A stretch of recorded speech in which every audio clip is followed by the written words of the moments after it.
तो यहाँ पर जो वो मवाली आया गुंडा, और उसने भक्तों को धमकी दी कि यहाँ पर बिना किसी मेरी अनुमति के तुम स्टॉल नहीं लगा सकते, बुक नहीं बेच सकते, बिना मुझे हफ्ता दिए, बिना मुझे कुछ भी टैक्स दिए, या बिना आशीर्वाद, बिना कृपा के आप यहाँ स्टॉल कैसे लगा सकते हो, कैसे बुक बेच सकते हो।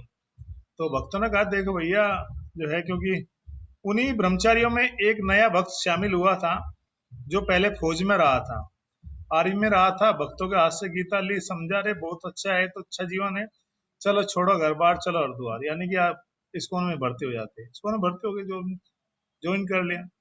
अब वो हट्टे खट्टे थे काफी, अच्छा शरीर था उनका, मजबूत था। तो वो गुंडा कहता है कि बिना मुझे कुछ भी ये दिए आप निकल। तो उन्होंने कहा कि भाई देखो, हम तो एक ही व्यक्ति को टैक्स देते हैं और वो कृष्णा है, हम उसके अलावा तो और किसी को नहीं जानते। तो उसने एक घूसा उठाया गुंडे ने मारने के लिए।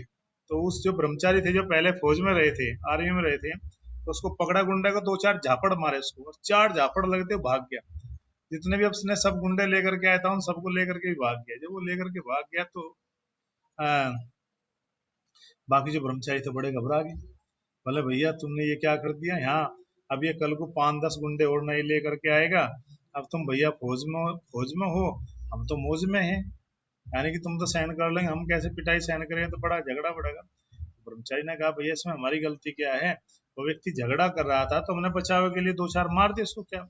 तो अगले दिन वो जो है, जो गुंडा था, वो 5-7 नए गुंडों को लेकर के आया और कहता है कि कौन है जिसने कल हमें झापड़ मारे थे चार गिन करके। तो ब्रह्मचारी जो थे, जो पहले फौज में थे, वो आए निकल के, बोले और भी चाहिए क्या। बोला हाँ चाहिए। बोला क्या। बोला मुझे 5 भगवत गीता चाहिए। 500 का नोट निकाल के दिए तो पांच पांच भगवत गीता डिस्ट्रीब्यूट हो गई। तो सब लोग भक्त जो थे देख करके, वो जो घबरा रहे थे, पहले कह रहे थे भाई हम तो भाग रहे हैं, ये गुंडा आएगा, हमें कपड़े धोने हैं, मुझे कुछ काम है, मुझे जाना है, मुझे कुकिंग करना है, वो सब भी ताली बजाने लगे, बोले शाबाश, आपके 4 झापड़ से अगर 5 गीता निकलती है तो बहुत अच्छा स्टैंडर्ड तरीका है ये, लेकिन ये हर जगह अप्लाई नहीं करना चाहिए। आप ये मत समझना कि ये प्रचार करने का एक अलग से टेक्निकल स्टैंडर्ड तरीका है, नहीं, ऐसा कुछ नहीं है। तो समय स्थान परिस्थिति के हमें अनुसार प्रचार करना चाहिए। तो परिस्थिति यहाँ पर है कि जड़ भरत जी को अब जो है प्रचार करना है, किसको, रहुगण को। बोले हरे कृष्णा। तो जब इस प्रकार से राजा ने देखा कि जो है पहले की तरह हिल रही है उसकी पालकी, और वो बहुत ही जो है एक तरह से पूरा वो चिढ़ रहा था, दुखी हो रहा था। तब इस प्रकार से जो है आगे रजड़ भरत जो कहता है, सॉरी, राजा रहुगण कहता है कि राजा रहुगण दंड से भयभीत कहारों के वचन का अभिप्राय समझ रहा था। उसको पता था कि सब मेरे ये जो 4 कहार है, ये जो मेरे सेवक है, इनकी गलती नहीं है, अगर गलती है तो कहीं इस नए व्यक्ति की है, और ये नया व्यक्ति जो है सही तरह से जो है पालकी को नहीं लेके चल रहा है, इसी वजह से जो पालकी हिल डुल रही है। अब मैं इसको कैसे दंड दूं, कैसे मैं इसको समझाऊं। जब इस तरह से ये भाव जो है राजा रोगण के मन में आ रहे थे, तो वो सोच ही रहा था। तो उसके मन में आ रहा था कि भाई देखता हूँ मैं कितना।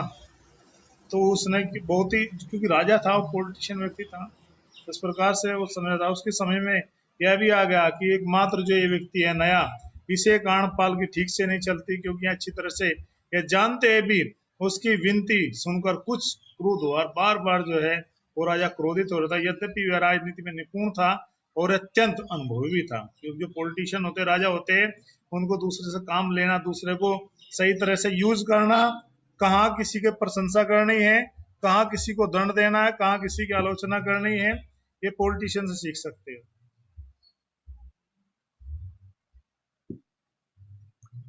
तो यहाँ पर बताया गया है कि उसका जो क्रोध था जन्मजात स्वभाव से उन्नत था, जन्मजात स्वभाव से बहुत क्रोधित था वो। और यद्यपि वस्तुतः राजा रघुगण का मन रजोगुण से आवर था, क्योंकि रजोगुण से पूरी तरह से जो है वो ढका हुआ था, रजोगुणी लोगों के बीच में था, तो सब चीजें रजोगुण के बीच में रह करके उसके मन में वो सब चीजें आ रही थी। तो इस तरह से वो राजा जड़ भरत, तो राजा जो था रघुगण, जो रजोगुण में पड़ा हुआ था, जड़ भरत से, जिसका ब्रह्म तेज राख से ढकी अग्नि के समान सुस्पष्ट नहीं था, इस प्रकार से बोलता है। फिर वो जो है ताना मारता है। पहले क्या किया पहले डांटा, दंड दिया, श्याम दाम दंड भेद। यहाँ पर जो है अब जो है दंड की नीति अपनाता है, क्या सॉरी भेद की नीति अपनाता है, दंड की बात में अपनाएगा। कहता है कि ओहो अरे मेरे भाई, तुम जो ये पालकी लेकर के चल रहे हो, तुम कितने थक गए हो, कितना कष्टप्रद है तुम्हारे लिए, जैसे चल पाना कितना मुश्किल है। पॉलिटिशियन लोग कैसे कैसे ताने मारते, तुम निश्चय अत्यंत थके हुए लग रहे हो, क्योंकि तुम बहुत समय से लंबी दूरी से बिना किसी की सहायता से चल रहे हो, और अकेले ही तुम पालकी लेकर के चल रहे हो। ये चार लोग तो केवल नाम मात्र के हैं, केवल ये नाम मात्र के लिए लगे हुए हैं, लेकिन भैया देखो तुम ही चल रहे हो, तो इसके अतिरिक्त तुम्हें बुढ़ापे के कारण तुम बहुत अधिक परेशान भी हो। हे मित्र, मैं तुम्हें देख रहा हूं कि तुम न तो ताजे हो, न मोटे हो, न ही हट्टे खट्टे हो। हट्टे कट्टे मतलब तंदुरुस्त हो, हेल्दी पर्सन हो, और क्या तुम्हारे साथ कार तुम्हें सहयोग नहीं दे रहे हैं? अरे अरे कितने दुख की बात है कि तुम अकेले ही इस पालकी को लेकर के जा रहे हो, तुम्हारी कोई सहायता करने वाला मित्र भी नहीं है। मेरा मन बड़ा ही दुखी है, मेरा मन बड़ा ही विचलित हो रहा है, ये भाव देख करके तुम अकेले चल रहे हो। इस तरह से ताना मारने लगा। पहले जो है आलोचना करी, फिर दंड देने का भय दिखाया, फिर झूठी प्रशंसा करा, अब टोंट मार रहा है। देखिए पॉलिटिशियन की नीति है। और कह रहे हैं कि देखो अरे अरे अरे, जड़ भरत जी को कह रहा है कि तुम्हारा शरीर बहुत कमजोर हो गया है, तुम चल भी नहीं पा रहे हो। जबकि उनका जो शरीर था बताया ना कि बिल्कुल हेल्दी था, अर्थात ऐसा था बिल्कुल गधे और बैल के जैसे मजबूत शरीर था। गधे का शरीर मजबूत था ना, बैल के जैसा मजबूत शरीर था।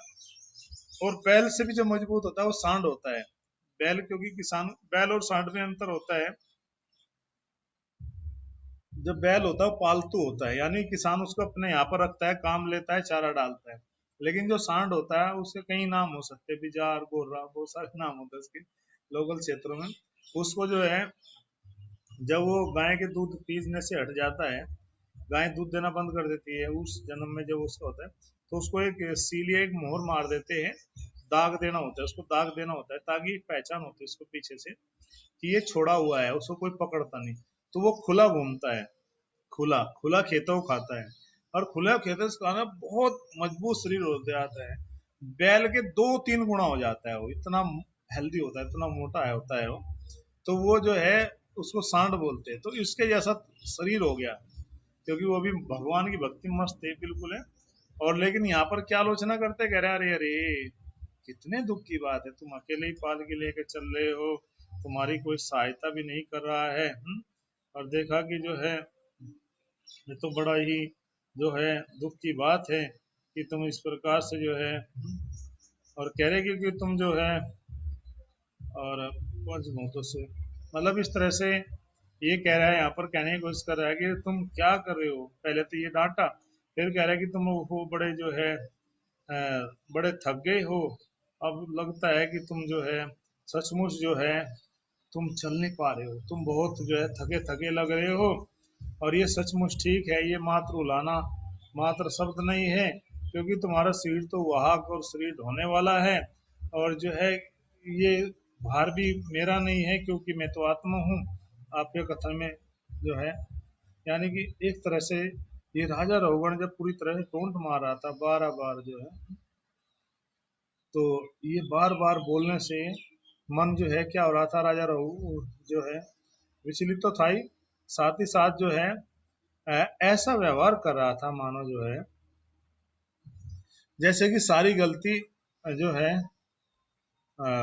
बुरी तरह से जो है किसकी हो, जड़ भरत जी की। और जड़ भरत जी से कहता है कि जब उसकी पालकी हिल रही थी, अत्यंत क्रोध हो कहने का, अरे दुष्ट, तू क्या कर रहा है, तू जीवित ही मर गया है क्या? ऐसी लिखता है, तुम जीवित ही मर गया है क्या? तू नहीं जानता मैं तेरा स्वामी हूँ, तू मेरा अनादर कर रहा है, मेरी आज्ञा का उल्लंघन भी कर रहा है, और इस आज्ञा के लिए मैं तुम्हें मृत्यु के अधिक यमराज के समान दंड दूंगा। यमराज के समान जैसे यमराज दंड देता है, मैं भी तुम्हें दंड दूंगा। मैं तेरा सही उपचार किए देता हूँ, जिससे तू होश होश में आ जाएगा और ठीक से काम करेगा। अब मैं तुम्हारे लिए ये व्यवस्था करता हूँ कि मैं तुम्हें ठीक कर देता हूँ, और ठीक करने से तुम जो है तुम्हारा दिमाग सही हो जाएगा। कहते हैं दिमाग सेंटर में हो जाएगा, दिमाग जो अपनी जगह है केंद्र में आ जाएगा, तुम सही काम करोगे। जब राजा का रघुगण अपने को राजा समझने के कारण देहात्म बुद्धि से ग्रसित था, तो भौतिक प्रकृति के रजो तथा गुणों के से पूरी तरह से प्रभावित था, और दंभ झूठे अहंकार के कारणों से जड़ भरत को अशोभनीय वचनों से दुत्कारा, ऐसे शब्द कहने लगा जो शोभा देने योग्य नहीं थे। जड़ भरत महान भक्त थे और भगवान के प्रिय धाम थे। यद्यपि राजा अपने आप को बड़ा विद्वान मानता कि था, किंतु न तो वह महान था और न ही ऐसी स्थिति से वह उससे गुणों से परिचित था। जब जड़ भरत कह रहे थे, भरत तो साक्षात भगवान के परम धाम थे और अपने हृदय में ईश्वर के स्वरूप को धारण करते थे। वे समस्त प्राणियों के प्रिय मित्र थे। वे किसी भी देहात्म बुद्धि को नहीं मानते थे और वे मुस्कुराए और इस प्रकार बोले। जब ये सब वचन सुन लिए, अब ब्राह्मण यानी कि महान भक्त जड़ भरत जी पहली बार मुख खोले। क्या कह रहे हैं?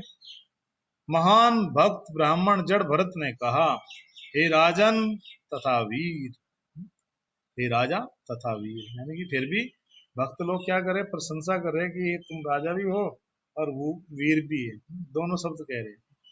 जबकि देखो वो कितना कह रहे कि जो आपने कुछ व्यंग में कहा है वह सब कुछ ठीक है, मैं तुम्हारी बातों से सहमत हूँ, तुम भले ही दुखी हो, मैं दुखी नहीं हूँ। ये मात्र उलाना पूर्ण शब्द नहीं है, क्योंकि शरीर तो ढोने वाला ही है। जो तुमने शरीर के लिए कहा हो तो वास्तव में ढोने वाला ही है, और शरीर द्वारा ढो जाने वाला भार मेरा नहीं है। भाई शरीर के द्वारा जो भार ढोया जा रहा है वो मेरा नहीं है, क्योंकि मैं तो एक आत्मा हूँ। आपके कथनों से तनिक भी विरोधाभास नहीं है, क्योंकि मैं शरीर से भिन्न हूँ, मैं पालकी ढोने वाला नहीं हूँ। वह तो शरीर है, निसंदेह जैसा आपने मुझे ये संकेत दिया है, मैं इससे भिन्न नहीं हूँ। मैं पालकी ढोने में मैंने कोई परिश्रम नहीं किया है, क्योंकि मैं तो शरीर से अलग हूँ। मेहनत कौन करेगा? शरीर करेगा ना। मैं तो शरीर से अलग क्या हूँ? आत्मा हूँ। और कह रहे कि वास्तव में आपने जो कहा कि मैं हष्ट पुष्ट नहीं हूँ, कि मैं तो बहुत कमजोर हो चुकी, ये शब्द उस व्यक्ति के सर्वथा अनुरूप है जो शरीर तथा आत्मा के अंतर को नहीं जानता। शरीर मोटा हो या पतला हो, दुबला हो, काला हो, काल सुंदर हो, गोरा हो, किंतु कोई भी बुद्धिमान यह बात आत्मा के लिए नहीं करेगा। जो बुद्धिमान होगा वो आत्मा के लिए नहीं करेगा, क्योंकि शरीर के लिए हो सकती है। जहां तक आत्मा का प्रश्न है, मैं न तो मोटा हूं न मैं दुबला हूं, अतः आप जो सब जो कह रहे हो मैं हष्ट पुष्ट नहीं हूं, तो आप सही हैं, आप बिल्कुल सही कह रहे हैं।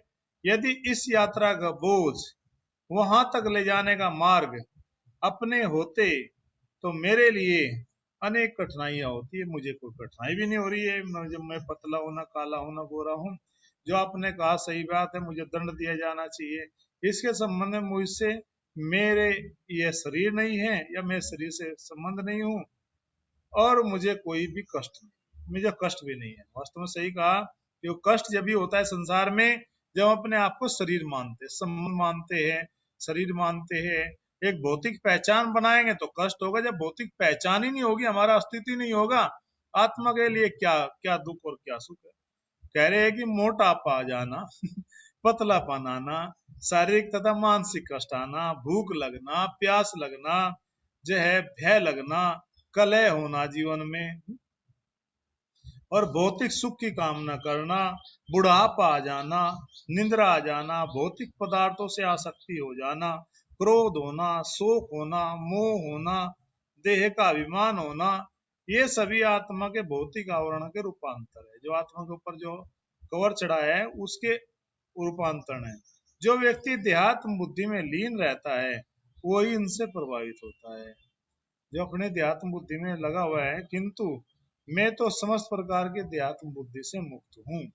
फलतः इस प्रकार मैं न तो मोटा हूँ, न पतला, नहीं, सब कुछ जो मेरे संबंध में कहा गया है, मैं उन सब से पर हूँ। मुझे कुछ भी इनसे लेना देना नहीं है। मुझे किसी प्रकार से जो है, मैं ये हूं ही नहीं जो आप कह रहे हो, ना मैं मोटा, ना पतला, ना काला, ना गोरा, ना अपमान अपमान, ये बूढ़ापा, बीमारी, सुंदरता, काला है, निंद्रा, भय, तृष्णा, इच्छा, काम, क्रोध, लोभ, मोह, अहंकार, ईर्ष्या, द्वेष, ये सब तो सब भैया सब कुछ अलग ही है। कहता है कि हे राजन, आपने व्यर्थ ही बेकार में ही मुझ पर जीवित होने पर भी मृत्यु तुल्य होने का आरोप लगाया है। ये बात जो है सही नहीं है। जीवित होते भी आपने मुझे मृत्यु के समान बता दिया। इस संबंध में मैं इतना ही कहना चाहूंगा कि ऐसा सर्वत्र है, सभी जगह ऐसा ही है, क्योंकि प्रत्येक भौतिक वस्तु का अपना आदि तथा अंत होता है। कितना सुंदर ज्ञान है, हिल जाते हैं कानों के पर्दे। पता लग जाए कि हम क्या है, आज पता लगेगा। घर में बैठे हैं, मान कर ये रूम मेरा है, एसी मेरी है, ये परिवार के लोग मेरे हैं, संबंधी मेरा है, अकाउंट मेरा है, मेरा उसने छीन लिया, मुझे ये कर दिया, मुझे धोखा दिया, मुझे चीटिंग की, मेरे साथ में ये किया, मेरे साथ में ही होने वाला है, मुझे बीमारी लगी, मेरे पास ही आने वाला है। इन सब का देख लो यहाँ पर क्या अस्तित्व है। दिल पे हाथ रख के देखो, केवल सुनो भी ना, सुनो ही ना, उसको दिमाग में उतारने की कोशिश। अगर ये बात सुनकर के भी बुद्धि नहीं आती है तो कोई फायदा नहीं। तो कह रहे हैं कि ये सब कुछ तो मृत्यु के समान आपने मुझे बता दिया। तो कह रहे कि लेकिन ये जो सब भौतिक वस्तु है, इन सब का आदि और अंत होना है। आपका यह सोचना कि मैं राजा या स्वामी हूं और इस प्रकार आप द्वारा मुझे आज्ञा दिया जाना मतलब ठीक नहीं। आपने देखो ये कहा कि आप स्वामी हो, मेरे राजा हो, ये भी गलत है। और आप मुझे आज्ञा दे रहे हो, आप मुझे आज्ञा नहीं दे सकते, क्योंकि आत्मा तो भगवान का अंश है, भगवान ही उसको आत्मा को आज्ञा दे सकते हैं। आत्मा का जो स्वामी है परमात्मा, आपने कहा मेरे स्वामी हो, तो ये बात भी गलत है। अब सारे तर्कों को खंडन करेंगे। जो जो बात बोली है किसने, राजा रघुगण ने, वो सब बातें जो है अब यहाँ पर जो है झूठी साबित करेंगे। कौन साबित करेंगे? महाराज जड़भरत कहते हैं कि क्योंकि ये पद अस्थाई है। जितने भी सब आपने पद बताए हैं कि मैं राजा हूँ, स्वामी हूँ, ये सब तो जो है आज्ञा देना भी ठीक नहीं। ये सब पद अस्थाई है, कुछ समय के लिए जो आप बता रहे हैं। आप आज आप राजा हो और मैं आपका दास हूँ, आप यही कहना चाहते हैं ना। किंतु कल हे राजन ये स्थिति बदल सकती है और आप मेरे दास हो सकते हो। आप सब जो है, मैं आपका स्वामी, नियत अस्थाई परिस्थितियां होती है।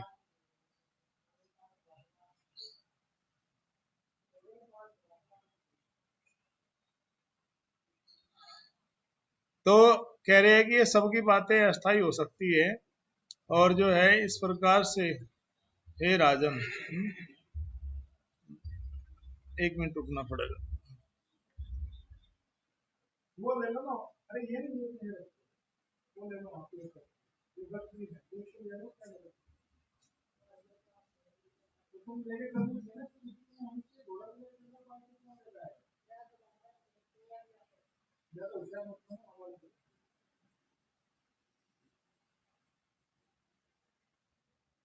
हरे कृष्णा है। तो यहाँ पर कहा गया है कि राजन तुम सोचते हो राजा हो, मैं आपका दास हूँ, ये तो आज्ञा दे और इसका आज्ञा का पालन होना चाहिए। आप यही कह रहे हैं। मैं ये कहकर केवल अंतर जो है वो क्षणिक है। आप में मेरे में कुछ अंतर दिखाई दे रहा है आज आपने, लेकिन ये कल को अंतर बदल सकता है, ये स्थान चेंज हो सकता है। आप मेरी जगह आ सकते हो और मैं आपकी जगह हूँ, और व्यवहार या परंपरावश प्राप्त होता है। मुझे इसका यह अन्य कारण नहीं दिखाई देता पड़ता उस दशा में कौन स्वामी है। और ये सोच पाना कि जो है कौन स्वामी है कौन दास है। प्रत्येक प्राणी प्रकृति के नियमों के द्वारा चलता है, प्रेरित होता है, और न तो कोई स्वामी है न कोई दास है। इस संसार में न कोई किसी का दास है न कोई स्वामी है। इतने पर भी यदि आप सोचते हैं कि मैं आपका दास हुआ, मेरे स्वामी हूँ, तो मैं इसे स्वीकार जरूर कर लूंगा। कृपया आज्ञा दे, अब मैं आपकी क्या सेवा करूँ। मतलब इस तरह से उसके सारे तरह काटते, इतना बड़ा तर्क दिया उसको। अब उसको जो है एहसास करा दिया। कहता है कि हे राजन, आपने जो कहा, आपने कहा रे दुष्ट, जड़ तथा पागल, मुझे संबोधन किया। दुष्ट भी कहा, फिर जड़ कहा, पागल कहा, ये शब्द कह करके आपने मुझे संबोधन कर दिया। कोई बात नहीं, मुझे कोई बुरा नहीं लगता। अब तुम होश में आ जाओ और इस संबंध में मुझे जो कहना है, यद्यपि मैं विजड़ गूंगे बहरे मनुष्य की भांति रहता हूँ, किंतु सच में मैं एक स्वरूप सिद्ध व्यक्ति हुए। ध्यान से सुन लो। ये सोचो कि तुम ज्यादा बुद्धिमान और मैं पागल हूँ। मैं भले ही जड़ बहरे के जैसे रहता हूँ, लेकिन मैं वास्तव में देहात्म बुद्धि से पर हूँ। मुझे अपने स्वरूप का ज्ञान है, स्वरूप समझ गया। आप मुझे दंडित करके क्या पाएंगे? आप कह रहे हैं आप मुझे दंडित करेंगे, दंडित कर लो, बताओ क्या पाएंगे, क्या ढूंढ लो।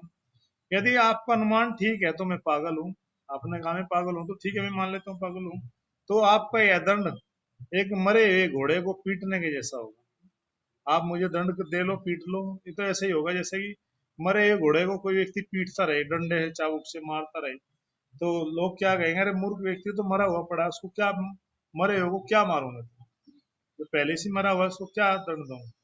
तो इस तरह से ये तो सब देहात्म बुद्धि के कारण तुम ऐसा बोल रहे हो, और कह रहे कि जो है इससे तुम्हें कोई भी लाभ नहीं होगा। तुम सोचते हो जब पागल को दंडित किया जाता है तो दंड देने से पागलपन ठीक नहीं होता कहीं भी। अगर दंड देने से पागलपन ठीक होता तो दुनिया के सारे पागल ठीक हो जाते, बल्कि उनको देखभाल, उनको बड़ा प्यार से सब चीजें रखी जाती है, तो ये क्या होगा, और बिगड़ जाएंगे। तो कहते सुखदेव गोस्वामी ने कहा कि हे राजा परीक्षित, तब राजा रघुगण ने परम भक्त जड़ भरत को अपने कटु वचनों से मरमाहत किया। जो कड़वे वचन थे, तो इस तरह से उस शांत मुनिवर ने सब कुछ सहन कर लिया। जड़ भरत जी ने क्या कर लिया, सब कुछ सहन कर लिया। जो वो इस प्रकार से ऐसे ऐसे जो है कड़वे कड़वे वचन जो है राजा रघुगण ने बोले इसको, जड़ भरत जी को, ये सब सहन कर लिए। क्यों सहन कर लिए, क्योंकि उस शांत मुनिवर ने इसलिए सचमुच समुचित उत्तर दिया और कहा अज्ञानता कारण देहात्म बुद्धि है। जो अज्ञानता है संसार में, उसका कारण जो है अज्ञानता होने का देहात्म बुद्धि है। हम देह को ही सब कुछ मान लेते हैं, किंतु जड़ भरत उससे प्रभावित नहीं थे, वो उससे बिल्कुल प्रभावित थे। अपनी स्वाभाविक विनम्रता के कारण उन्होंने अपने को कभी भी महान भक्त नहीं, जो वास्तव में भक्त होते हैं बहुत सरल होते हैं, वो अपने आप को कभी भक्त नहीं मानते, क्योंकि उनके सामने बहुत सारी टेंशन परेशानी आती रहती है, लेकिन वो सहन करते हैं। और विशेषकर प्रचार के दौरान बड़ी दिक्कत आती है, लोग कभी कुछ कहेंगे, जो घर में रहते हैं उनको कोई प्रॉब्लम नहीं होगी, लेकिन जो प्रचार करने निकलेगा उसको बड़ी समस्या आएगी। लोग पागल कहेंगे, चोर कहेंगे, लुटेरा कहेंगे, ढोंगी कहेंगे, कुछ भी कहेंगे लोग। और तो आप भजन करोगे तो वहां पर भी परेशान करने के लिए आ जाए, कहीं पर भी। हम सोचते थे कि पहले कि जो गांव में जो मंदिर होते हैं वो बड़े अच्छी तरह भजन हो सकता है, लेकिन हमने देखा कि 100 से ज्यादा डिस्टर्बेंस तो वही होता है, क्योंकि वहां ऐसे लोग आकर परेशान करेंगे जिन्हें कोई मतलब ही नहीं है, भजन नहीं करेंगे, आकर के उल्टी पुल्टी बातें करेंगे आपसे। तो इस संसार में कहीं पर भी शांति नहीं मिलेगी। कोई सोचे कि मैं कहीं जाकर के हिमालय में भी चले जाऊंगा यद्यपि, तो वहां पर भी लोग पहुंच गए आजकल, तो वहां पर भी डिस्टर्ब करेंगे आप। इसलिए अपने बुद्धि के द्वारा, अपने तर्क के द्वारा, अपने व्यवहार के द्वारा भगवान से प्रेयर करके, प्रार्थना करके, बिल्कुल गर्मी धूप प्यास को सहन करते हुए जब आप भजन करोगे तो भगवान उससे बहुत प्रसन्न, क्योंकि चैलेंज में स्ट्रगलिंग मोड में रह करके भजन करना, स्ट्रगलिंग मतलब संघर्ष की स्थिति में रह के भजन करना असली भजन है। कंफर्ट जोन में रह के भजन क्या करना, वहां तो सुविधा मिल रही है, ऐसी है, सब कुछ है, गाड़ी है, प्रसाद, सब कुछ है, लेकिन जब सुविधा ना हो आपके पास में और विरोधी ज्यादा हो, तो उस समय जो भजन करोगे आप, वो वास्तव में असली भजन करो, क्योंकि उस समय आपको सब सहन करना पड़ेगा, सुविधा भी नहीं होगी, ऊपर से लोग डिस्टर्ब करेंगे, आकर के परेशान करेंगे, तो उन लोगों को भी सहन करते।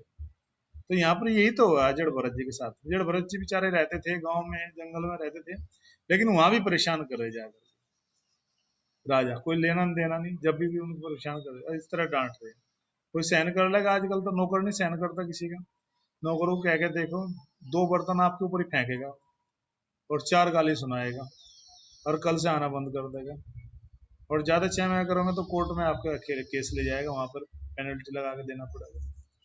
तो इसलिए समुचित उत्तर दिया, लेकिन यहाँ पर जड़ भरत जी बेचारे शांत होकर सुन गए, क्योंकि अज्ञानता कारण देहात्म बुद्धि जड़ भरत उससे प्रभावित नहीं थे, और स्वाभाविक रूप से विनम्रता के कारण उन्हें कभी भी अपने आप को महान भक्त नहीं माना, बल्कि अपने पूर्व कर्म फल का भोगना ही स्वीकार किया। उन्होंने माना कि पूर्व जन्म में मैंने जो गलती की थी, देखो जो भक्त है वो छोटी सी गलती को भी अपने ऊपर स्वीकार करता है, जो अभक्त नहीं है अपनी गलती को भी स्वीकार नहीं करता, दूसरे को पर टालता है, और स्वीकार किया कि भाई मेरा ही कर्म फल है जो मुझे सब सामना करना पड़ रहा है।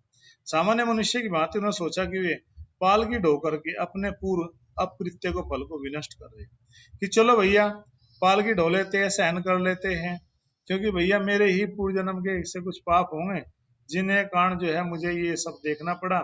ऐसा सोच करके वे पूर्ववत पालकी लेकर के चलने लगे, पहले के जैसे पालकी उठा करके वे फिर चलने लगे। तो जब श्री सुखदेव गोस्वामी ने कहा कि हे श्रेष्ठ पांडुवंशी महाराज परीक्षित, सिंधु तथा सोवीर का जो राजा रघुगण की थी, उसकी जो है एक अच्छी बात थी उस राजा रघुगण की, उसकी परम सत्य की चर्चाओं में श्रद्धा थी, अर्थात परम सत्य के विषय में, परम सत्य यानी कि भगवान के विषय में, भगवान के कार्यकलाप के विषय में उसकी श्रद्धा थी, वो सुनता था। इस प्रकार सुयोग्य होने के कारण, ये तो योग्यता थी, उसने राजा जड़ भरत से दार्शनिक उपदेश सुन लिया।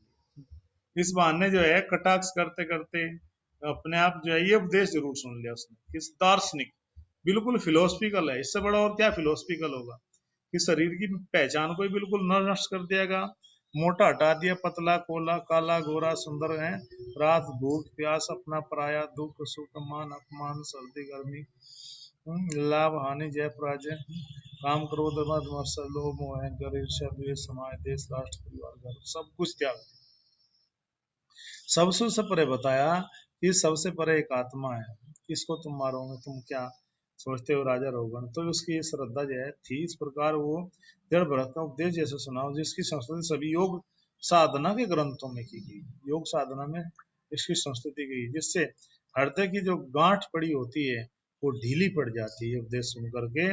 इस प्रकार उसका राजपाट मद नष्ट हो गया, सॉरी राजपाट नहीं, राज का जो मद था अहंकार वो नष्ट हो गया। वह तुरंत पालकी से नीचे उतर आया और जब भरत जी के चरण कमल में अपना शीश रखकर पृथ्वी पर दंडवत नीचे लेट गया, जिससे ब्राह्मण श्रेष्ठ को उसने कहे गए अपमान वचन जो शब्द है उनके लिए अक्षमा प्राप्त हो सके, क्षमा मिल सके। उसने राजा रघुगण के सॉरी राजा रघुगण ने चरणों में लेट करके जड़ भरत जी के फिर बहुत सुंदर प्रार्थना करी कि भाई मेरे द्वारा बहुत बड़ी गलती हो गई है, मिस्टेक हो गई है, अब अपनी गलती को यहाँ पर अब दंडित हो गया है, आभास हो गया आत्मा का और अपनी गलती को स्वीकार कर लिया है।